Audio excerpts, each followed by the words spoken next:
আসসালামু আলাইকুম। আজকে আপনাদের সাথে আমি আলুর পাকোড়া রেসিপিটা শেয়ার করব। এটা দেখতে যেমন সুন্দর, খেতেও মজা। আপনারা দুই রকমভাবে খেতে পারেন। এটা টিক্কা চাট বানিয়ে সেটার সাথেও পরিবেশন করতে পারেন, আবার টমেটোর সাথেও ভালো লাগে। খুবই সুস্বাদু এই খাবারটা, একবার হলেও বাসায় ট্রাই করবেন সবাই। আর এটা উপর থেকে একদম মচমচে, আর ভিতরে আমি দেখতে পাচ্ছেন অল্প একটুখানি পুর দিয়েছি মটরশুঁটির। আর যার কারণে আলুর এই পাকোড়াটা খেতে কিন্তু অন্যরকম আর খুবই টেস্টি। আশা করছি আমার আজকের রেসিপিটা সবার কাছে ভালো লাগবে। তো ভালো লাগলে প্লিজ রিকোয়েস্ট থাকলো আমার চ্যানেলটি সাবস্ক্রাইব করার। এর জন্য আমি বেশ কিছু আলু খোসাটা ছাড়িয়ে নিয়েছি। তারপরে যে কাটারটা থাকে মোটা যে অংশটা, সেটা দিয়ে আমি আলুগুলোকে গ্রেট করে নিব। চেষ্টা করবেন একটা পাশ নেওয়ার পরে উপরে উঠিয়ে তারপর আর একটা পাশ দেওয়ার জন্য, নতুবা কিন্তু খুবই ছোট ছোট হবে আলুগুলা গ্রেটারে। তো আমার গ্রেট করা হয়ে গেছে সবগুলো আলু। 2 থেকে 3 বার আমি এখন আলুগুলো খুব ভালো করে পানি দিয়ে ধুয়ে নিব।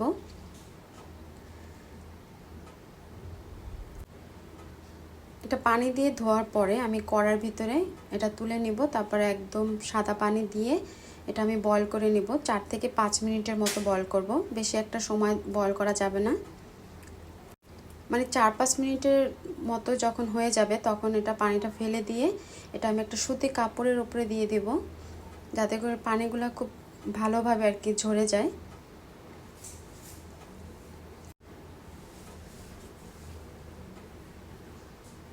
হাত দিয়ে একটু চেপে চেপে তারপর পানিগুলো ফেলে দিতে হবে। এখন আমি একটা ট্রের ভিতরে নিয়ে তারপর একটু ফ্যানের নিচে রেখে দেব, এতে করে এটা একদম ঝরঝরা হবে। আর কতটুকু বয়েল হয়েছে আশা করি আপনারা দেখে বুঝতে পেরেছেন, খুবই অল্প পরিমাণে বয়েল হয়েছে। এটা ঠান্ডা হতে হতে এর জন্য আমি ছোট্ট একটা ভিতরে পুরটা তৈরি করে নিব।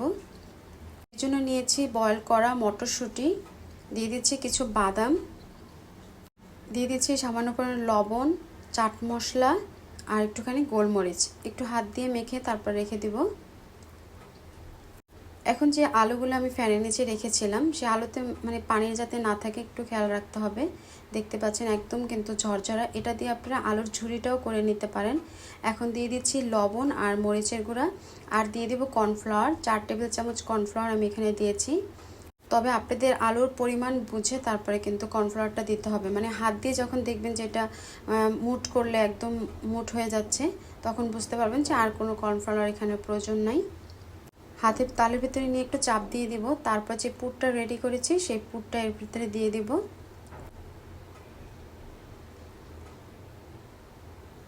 এটা আপনি পুর ছাড়াও কিন্তু করতে পারেন। ওই যে বললাম, হাতের ভিতরে নিয়ে যদি গোল গোল করেন তাহলে গোল গোল শেপ হবে।